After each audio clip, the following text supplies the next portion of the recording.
Diberi Siti Nazira binti Amir Hamzah, merupakan pelajar ijazah sarjana muda pendidikan bahasa Melayu dengan kepujian semester 4 sesi 2014-2015.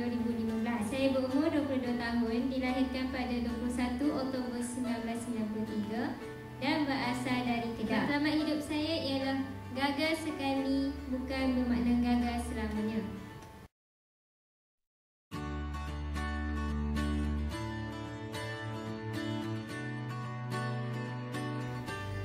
Bismillahirrahmanirrahim. Tajuk pembentangan saya pada hari ini ialah falsafah pendidikan kebangsaan, bentuk, proses, matlamat dan elemen-elemen dalam pendidikan negara. Pendidikan seimbang dan harmoni.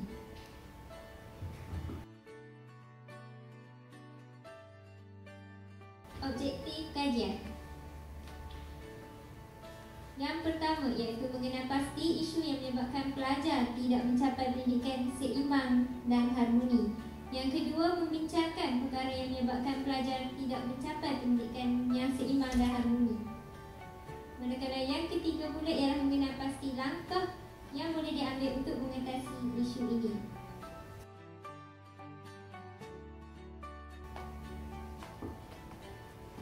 Isi kandungan terdiri daripada 5 perkara iaitu pengenalan, latar belakang isu, faktor-faktor, langkah mengatasi dan penutup.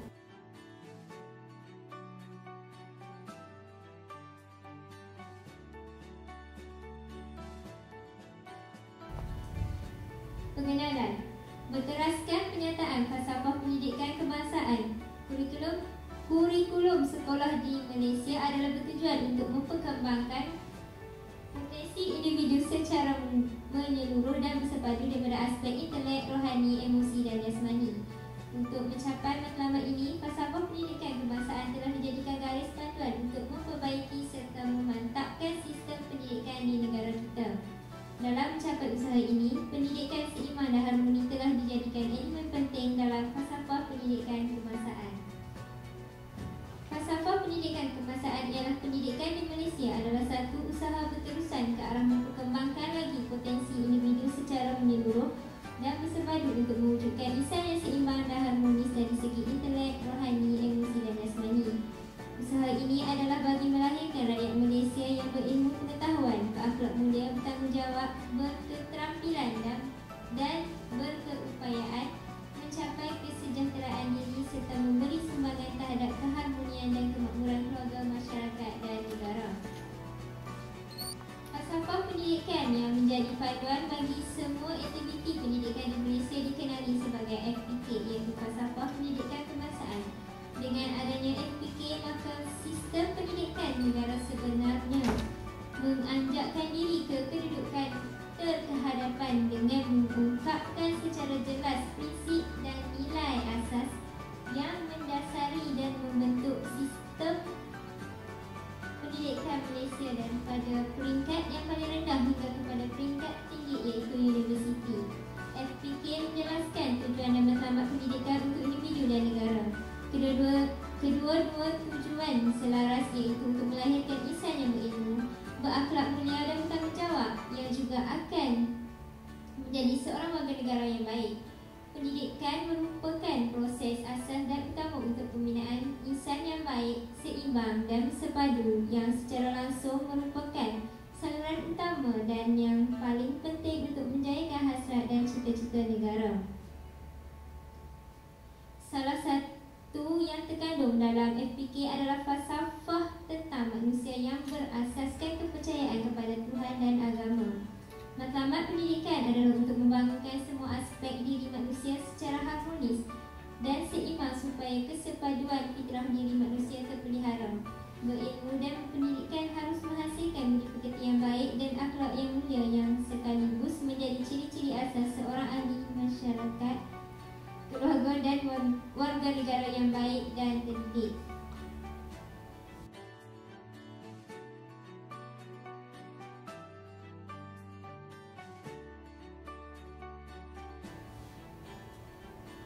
Latar belakang isu.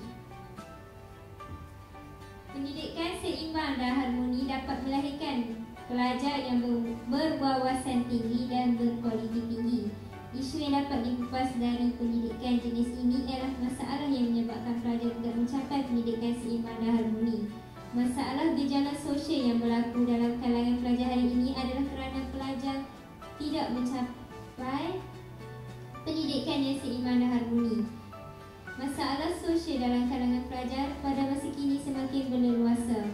Boleh dikatakan setiap hari ada sahaja berita tentang masalah sosial remaja dipaparkan di muka akhbar maupun di kaca televisyen. Antara masalah pelajar remaja masa kini ialah merepek, meragut, menagih dadah, pergaulan bebas dan sebagainya. Proses pendidikan yang seimbang merangkumi aspek intelek, jasmani dan emosi sesuai dengan matlamat falsafah pendidikan kebangsaan.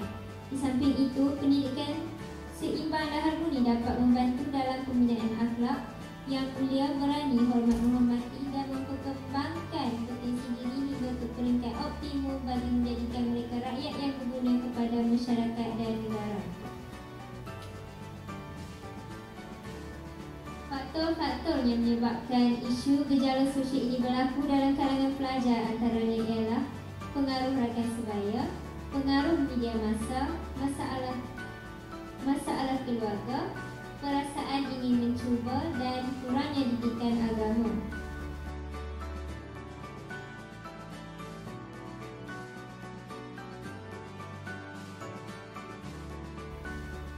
Pengaruh rakan sebaya.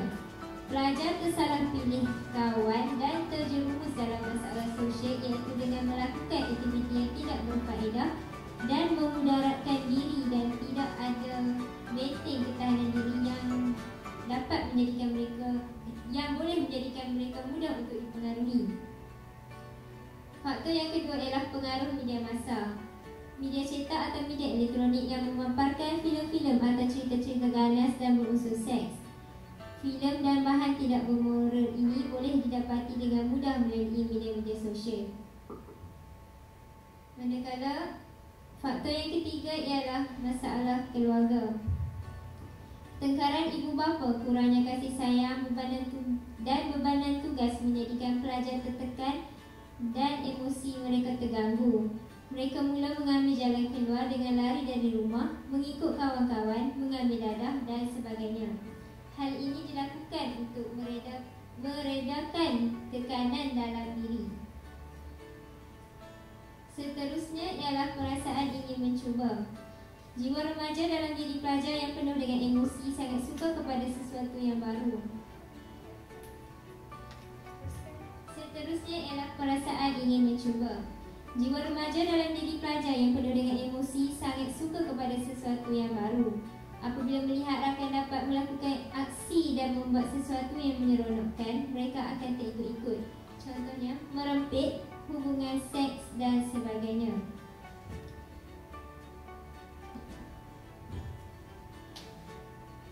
Faktor kurang didikan agama. Pelajar hari ini kurang menghayati didikan agama. Mereka tidak takut akan dosa dan balasan hari akhirat dan lebih mementingkan keseronokan walaupun bertentang dengan nilai dan agama. Masyarakat pula mengamalkan budaya dengar dan pandang tetapi tidak ada usaha untuk menegur. Yang seterusnya ialah langkah mengatasi. Dalam usaha membendung gejala sosial yang dilakukan oleh pelajar sekolah, usaha atau langkah yang sistematik perlu dibuat secara serius kerana ia juga mengakibatkan kerosakan sosial dan dapat menjejaskan kestabilan dan keharmonian sosioekonomi negara.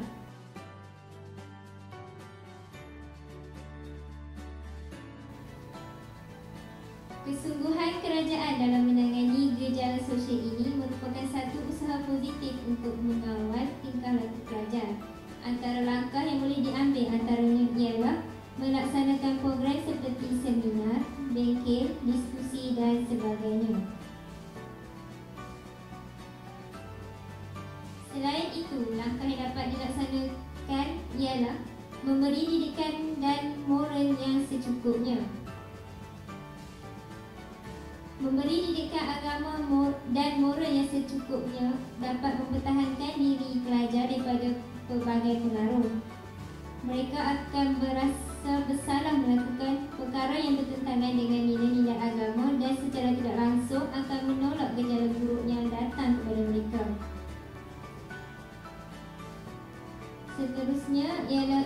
bapa memberi kasih sayang yang secukupnya kepada anak-anak. Anak-anak akan merasa diri mereka dihargai dan disayangi. Mereka juga akan menjaga maruah diri, maruah ibu bapa dan maruah keluarga. Bab kata pepatah, bagaimana acuan, begitulah kuihnya.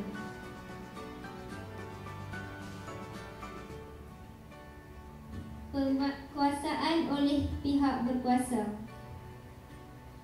Pihak berkuasa boleh mengambil tindakan terhadap media massa yang menyiarkan bahan atau filem berunsur ganas atau seks yang boleh mempengaruhi jiwa pelajar.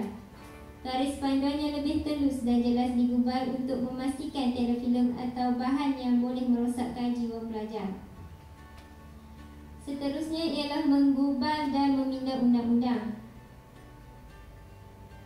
Tindakan yang lebih berat perlu diambil sebagai pengajaran kepada pihak yang cuba mengeksploitasi pelajar untuk kepentingan diri.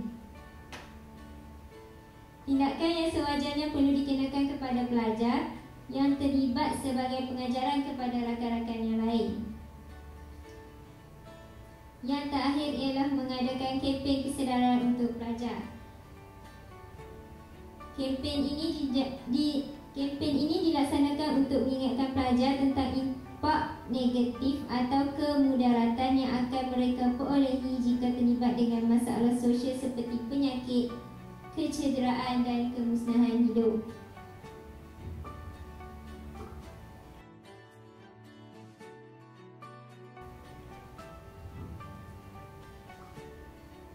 Sebagai kesimpulannya,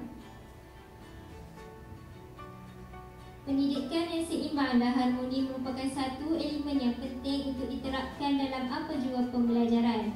Sekiranya seseorang pelajar tersebut tidak mendapat pendidikan yang seimbang dan harmoni, mereka akan mula melibatkan diri dalam pelbagai gejala sosial yang dapat merosakkan jati diri mereka serta wawasan diri mereka.